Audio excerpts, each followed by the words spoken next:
Hello, Assalamu alaikum everybody. Hope you're all safe, sound, and healthy. And we're going to talk a little more about consumerism, and we're going to talk about lowering quality, and we're going to talk about adding pollution.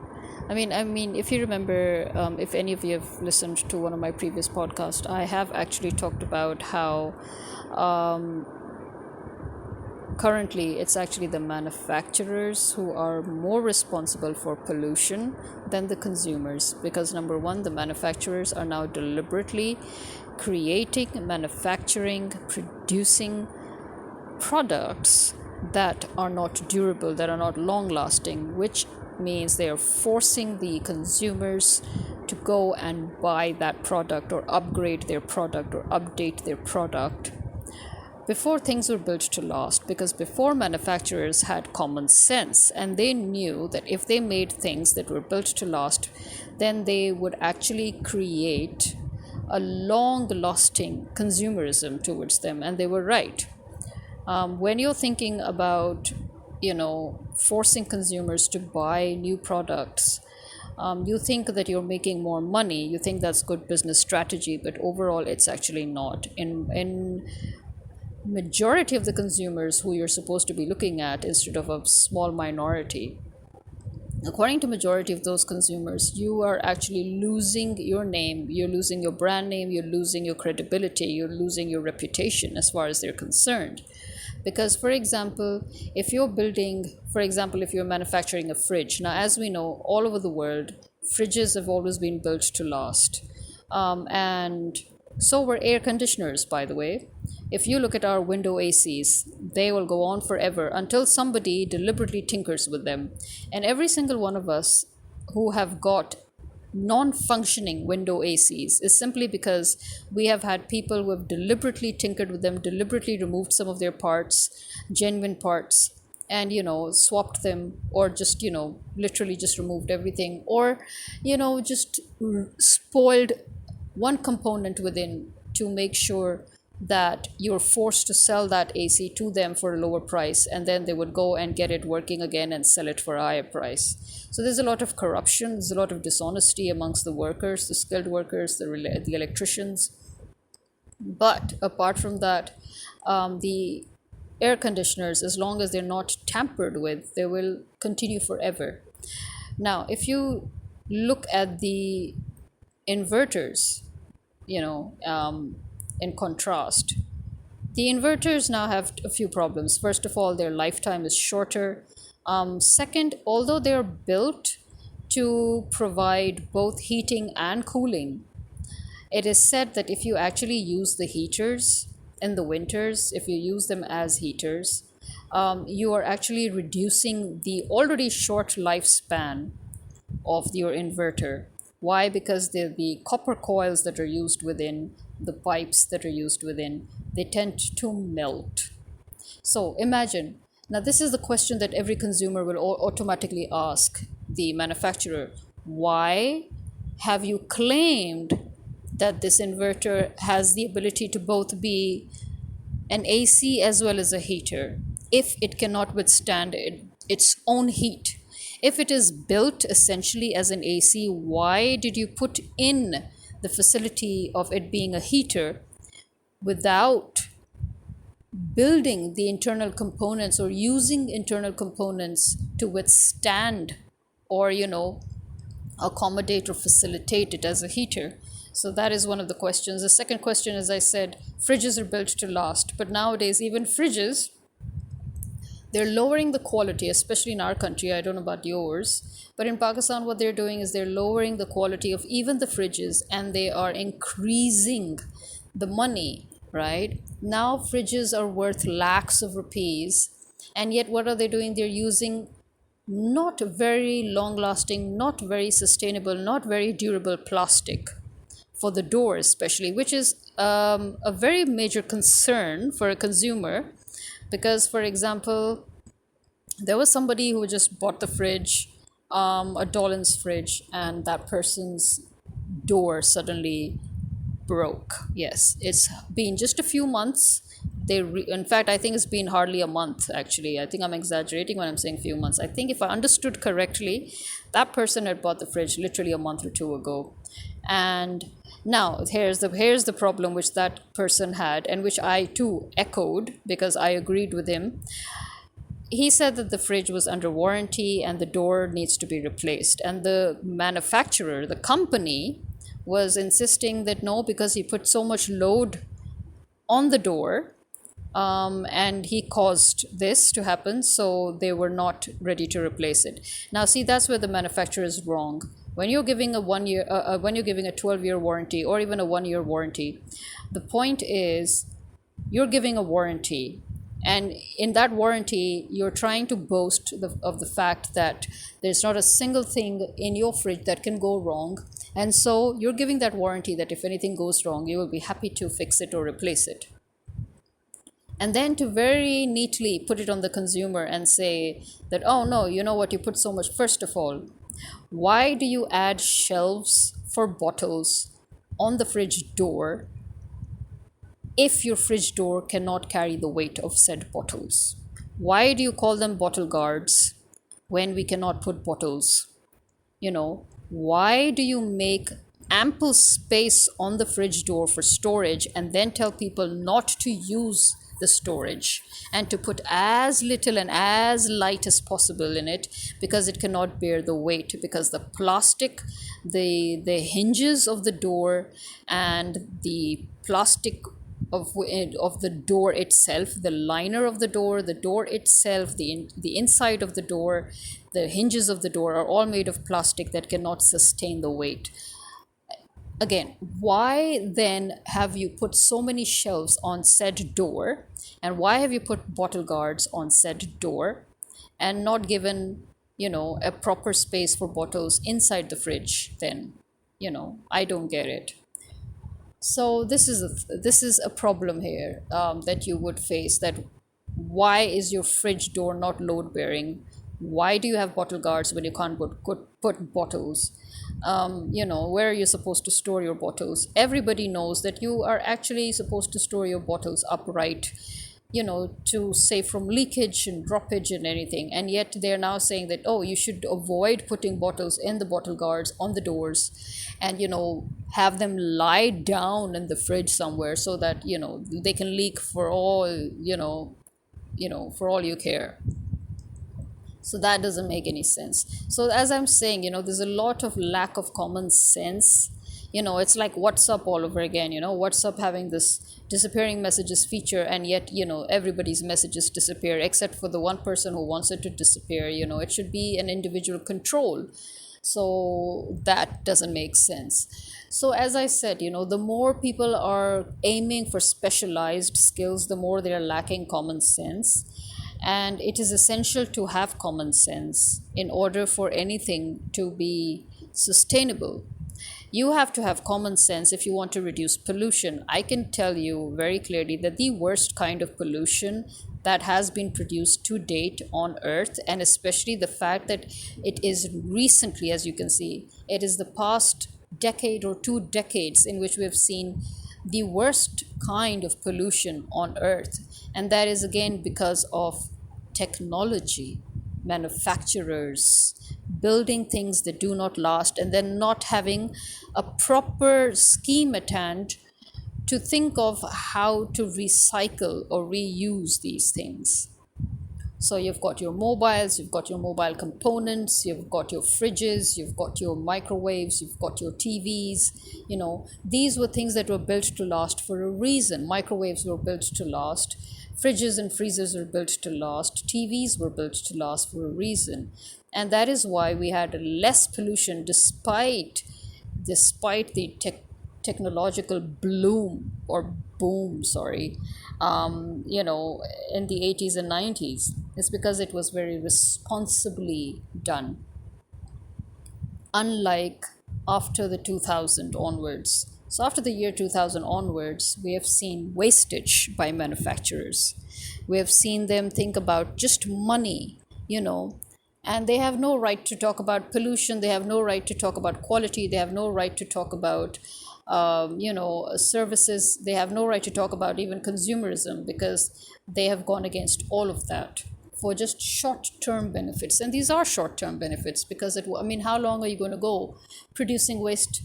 I mean, seriously, how many times do you want somebody to change his fridge? Or why are you creating a mess for the world? Why are you creating TVs that cannot last? Why are you making fridges that cannot last?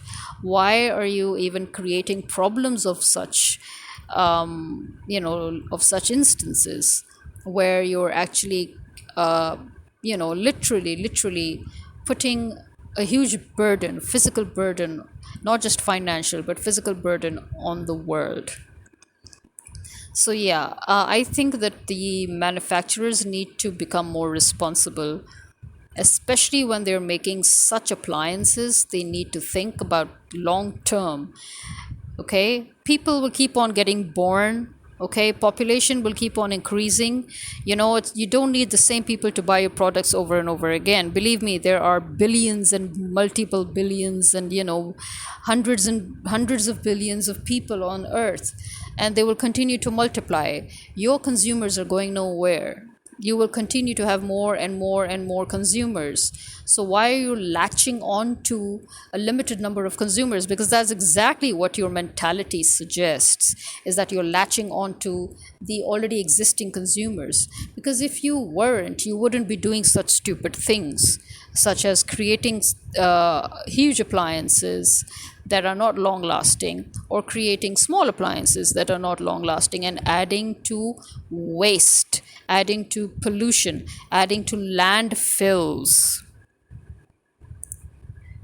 Using low quality plastic is actually adding to environmental disaster. If you actually use good quality plastic, then nobody would even blame plastic for being an enemy of the earth. You know what's the real enemy of the earth? It's low quality plastic.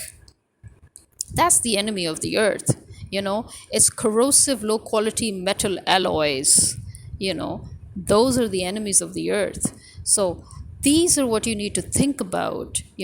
When you scrap your cars and you still don't recycle them properly, when I'm sure they can be recycled. There's a lot of metal there that can be recycled and put to good use. And yet you see now landfills of cars. You have graveyards of cars, you have scrap yards where there are cars, tons and tons and tons of them, and you don't see anybody collecting them for recycling purposes anytime soon. Why, when they're supposed to be recyclable? You could make new cars out of that, by the way, and you could do a better job of that if you'd like to, and make a better quality. I don't know. Don't use them for cars. Use them for something else. I'm sure they can be used for anything else very safely, if well and duly processed. You will not only be saving your own self a large amount of money in the process, but you would also save the earth, and you would also help your consumers by giving them something that is sustainable and durable. So you really need to think about it. For example, in the name of recycling, do not produce more rubbish. That's again another problem I have. For example, in the name of recycled plastic, when you get items that are made of recycled plastic, they literally disintegrate in front of your own eyes and turn to rubbish. They turn to a rubbish heap in literally a few weeks, sometimes a few months. They don't even last a year. Don't you think you're just adding to, again, the pollution? Because that plastic has once again disintegrated. Again, what are you going to do? I mean, seriously, try to make more durable items even when you're using recycled items. Okay? Please try that. There are so many ways, because let me tell you another thing. We are basically regressing as a society, not just morally and not just financially, not just socially, not just economically, but also in technology. Why? Because let me tell you one thing, none of this is new. None of this. All this has been thought of, researched, worked at, produced, decades and decades and decades ago. It's just that their commercialism, has been controlled. They've been slowly and gradually allowed, out into the open for the common man to consume or to use. So if you think computers, for example, if you think, mobiles even, these are not new technology. It's just that they have now been allowed, they've been controlled and they've been allowed, they've been manipulated. Okay, so you need to understand that it doesn't matter if it's solar technology, it doesn't matter if it's hydro, it doesn't matter if it's wind power, it doesn't matter. These are all done and dusted, but they were never allowed to reach their full potential. They were controlled. Their whole research was controlled, in the sense of the paperwork that was done, the research that was already done. It was not allowed to see daylight for a long time. Many of these things were already proven. They were already, examined. They were already explored. They were already tested. Everything was already done and dusted. And it's just that they were then kept in a tight grip and slowly, gradually, put back into the mainstream. So yeah, we are not at all, very progressive technology wise either. Okay, all this technology is pretty darn old. It's just that we are given access to it now. So keeping all of that in mind, it is impossible that nobody has already arrived at a very good conclusion of how to take care of recycling, of set, of these, appliances, for example, or of this technology that people seem to produce in such vast amounts. So I think manufacturers need to manufacture more responsibly. Okay, believe me, nobody's dying anytime soon. Even if the half the world dies, the other half will pick up where it left off and multiply all over again. You will have no end of consumers, I repeat. So kindly stop this rubbish of creating hazardous appliances. These are hazardous. Okay, when something does not last long and it can, lead to a hazardous situation, such as the internal copper, pipe or coils, melting because you're suddenly using your inverter as a heater. I mean, seriously, if you want your inverter to work as both a heater and as an air conditioner, you darn well should put the components that are able to facilitate both categories. Similarly, if you're putting shelves on your fridge doors, you darn well need to make your doors load bearing. Okay, you need to look at all of this stuff, because as I said, technology was in much better shape in the 50s. If you look at the fridges that were made in the 50s, they were 1,000 times more advanced and more durable, more sustainable than today's fridges. I swear, those fridges looked as if they were coming from the future. So that is why I keep on saying as well that we are regressing technologically as well. We are regressing. If you compare today's fridges with the fridges of 1950s, yeah, you will realize how really regressed we are at the moment. Okay, those fridges were like, they were made, it was seriously, it looks as if they were literally thrown in from the future. They had everything and anything that you would want a fridge to have and more, right? And they lasted forever, literally. And now you've got these fridges that really barely meet your minimum capacity standards. And then, you have to now be careful that you shouldn't put load on the doors because the doors can't handle the load. Seriously, why did you even put the shelves there in the first place? So yeah, don't put things for show and then tell your consumers that, oh, this is only for show, and then make your consumers buy that shit for a huge amount. It's just not worth it. So you're losing your reputation as manufacturers. It doesn't matter if you're haeir or dawlance. It doesn't matter, if you're Kenwood. It doesn't matter if you're Waves. And Waves, by the way, is one of the worst brands when it comes to customer service. But as a product wise, I would say that at least 20 to 22 years ago, they met your standards to such an extent that your fridge would go nowhere if nobody else does something to mishandle it. So at the moment, one of our oldest fridges is about 22 years old. And literally, it was a person who, when we were moving the fridge from one house to the other, the person who was moving it, that person is the sole creditor of screwing up our fridge and almost breaking the inner liner of the door, causing it to not close properly. And here comes the waves people's responsibility, that when it happened a year and a half ago, and we put the complaint so that they could come and help fix the door. Basically, it had slanted, so it wasn't sealing properly from below. It was closing properly above, but not below, so it was slanted. And they just had to come and, straighten it and fix it and reinforce it. And year and a half ago, I called them, and they came, they saw whatever they needed to see, and they were like, yeah, okay, we'll do something about it, we'll get back to you. They never got back to me. And because of that, just because of that, that fridge, which nothing else was ever spoiled of that fridge, suddenly now the compressors died. Why? Because a year and a half of that fridge door not closing properly caused the compressor to overexert itself. This is again common sense. This is common sense. Your compressor is overexerting itself. It's constantly working nonstop, abnormally, not being able to do the job it's supposed to do properly. And so it gave out. It finally gave out. The responsibility here is again of the manufacturers.